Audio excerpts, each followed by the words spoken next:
point, if I had been one of those paddlers who are really into rolling this time of year, I could be doing some rock and roll right here.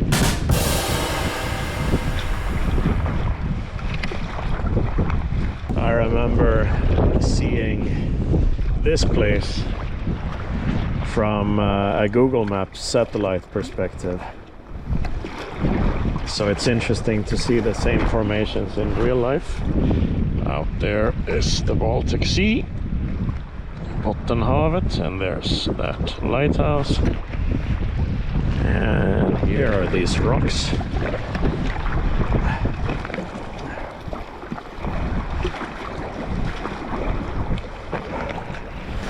As usual, it's possible that there was a good spot to get up from the water way over there. But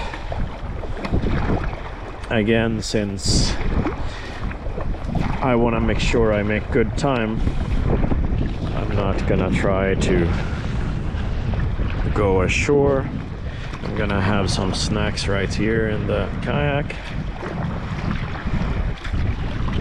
and then press right on. So this is the other location with these rocks. There were more over there, but further ahead, and I didn't visit those. Anyway, this was an interesting experience. Not the everyday calm paddle, but a bit of proper sea kayaking. And I wouldn't be wanting to go further out this time of year or in rougher waters solo kayaking, really.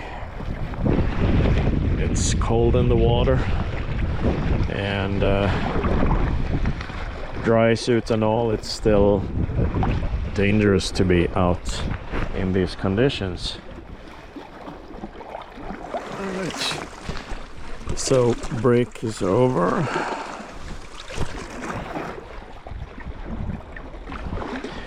And I can see some rain on the horizon, I think. I'm hoping that doesn't come my way. It shouldn't, according to the weather forecast, but you never know. So I'm gonna be heading westwards here for a bit. I still have to cross some open water before I am really protected over there. Just like I was now. This was the first time in a while that I had some real wind shelter. By the way, the lighthouse just activated.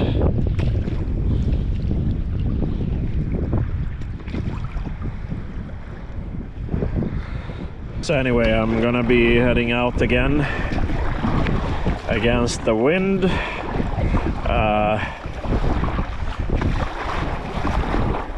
For a bit here. I'll be touching kind of another tip of land there.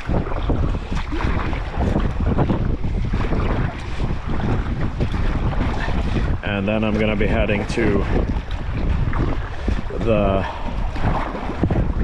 fully protected coastline that we can see up ahead. So basically I'm now shifting west, and I'll be paddling against the wind for a while, but aim for these stretches of land so that I have some protection if I need it. And then the final stretch. So this is the main part of hard work remaining on the way back. Again, I will have wind directly against me when I head back into Sundsvall. And I won't really have cover there when I turn west after that whole stretch of land. And then it's gonna be dark, but I will be close to land all the time, and then it's basically the outskirts of the city. Alright, so this is where I reached 20 kilometers for this paddle, with some pretty cool lights right here. Alright, 23 kilometers. It is fully dark. I saw a falling star earlier, which may have been the most visible one I've ever seen. And I am under the bridge again. So I basically have this stretch of hard work here for some kilometers. Then I expect to be sheltered from the wind for quite a while, and then I have the final stretch of hard work towards the end, if the wind hasn't died down a bit by then. And I suppose as soon as I get to the coastline here, if for some reason it isn't feasible to paddle anymore, I could arrange for some sort of taxi transport or something as a worst case scenario. But for now, let's do some paddling. Alright, so I paddled 15 kilometers so far. Would have been a lot more if I didn't have all this wind to contend with.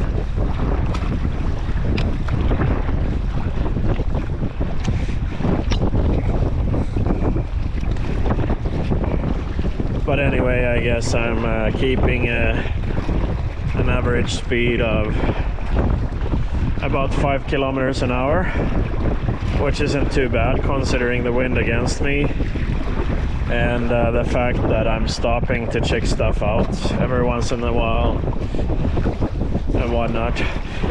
And of course I was helped again by the wind behind me on the way here. So alright, now just to press on.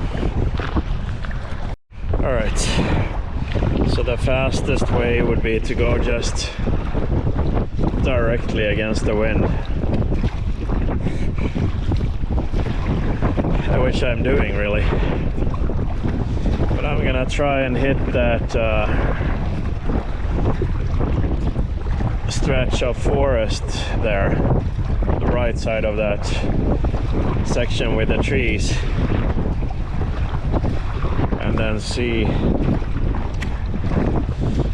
if there's a possibility to get ashore there.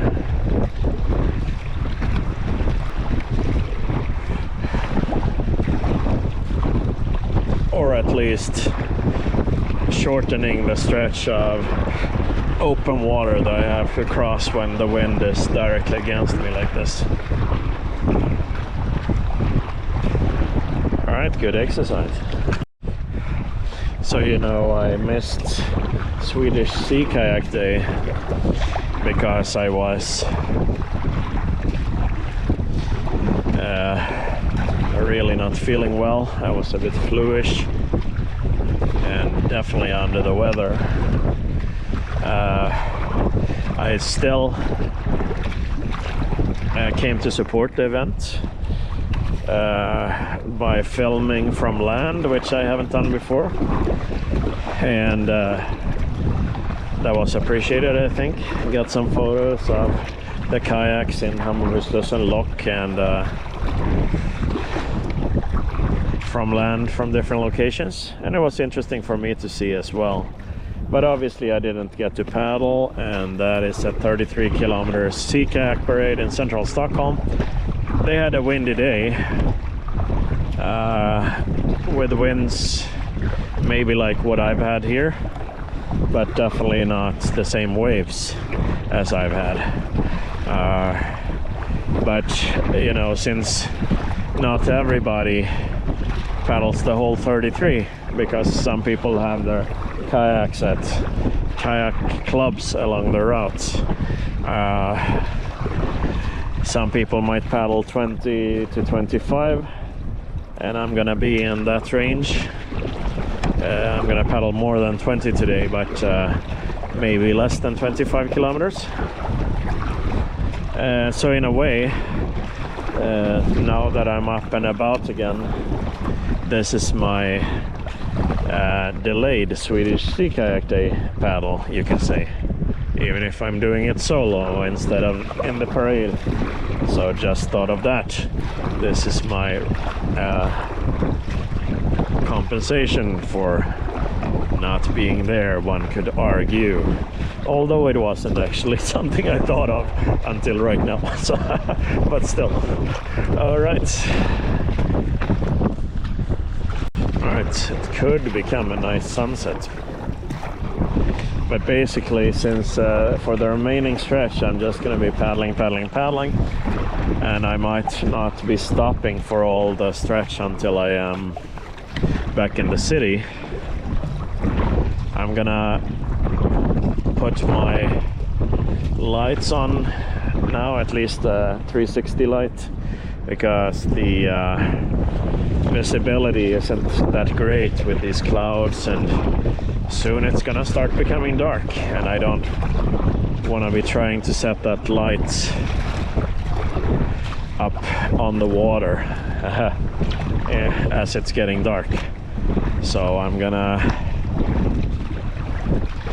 get my basic light behind me, my 360 Navi light set up and in economy mode already, and that way I at least have some extra visibility if there were to be some boat traffic to show up. I haven't seen a single boat today,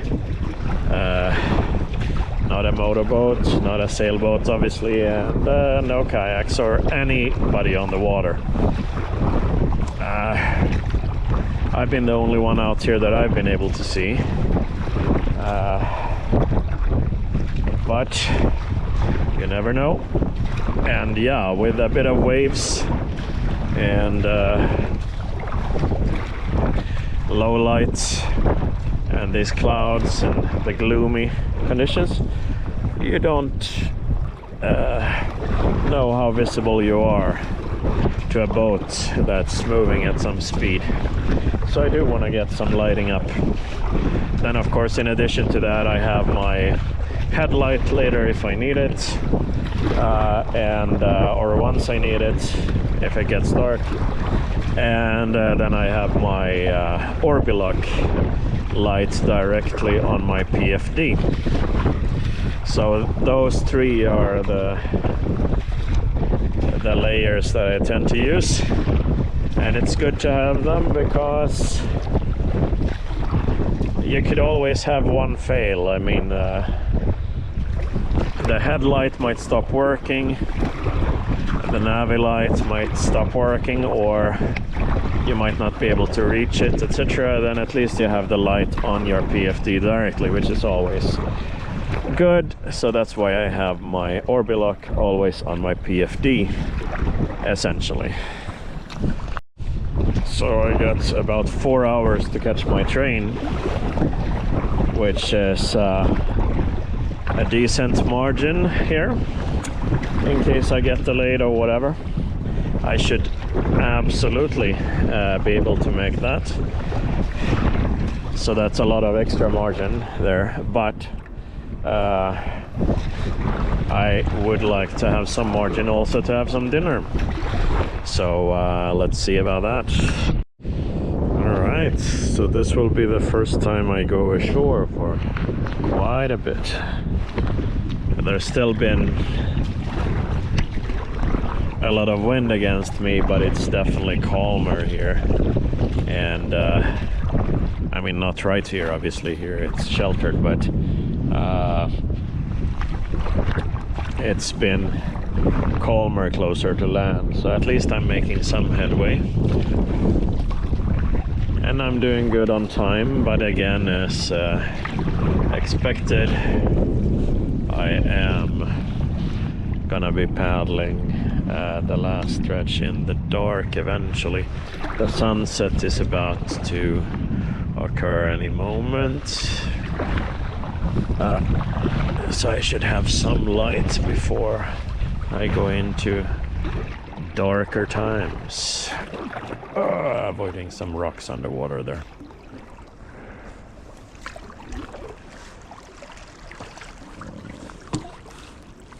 Alright, I think I'll go ashore to right here and stretch my probably stiff legs.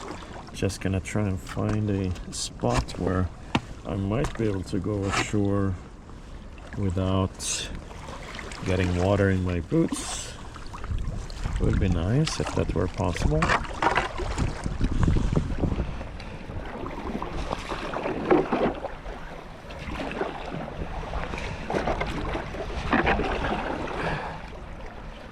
Yeah, not optimal, but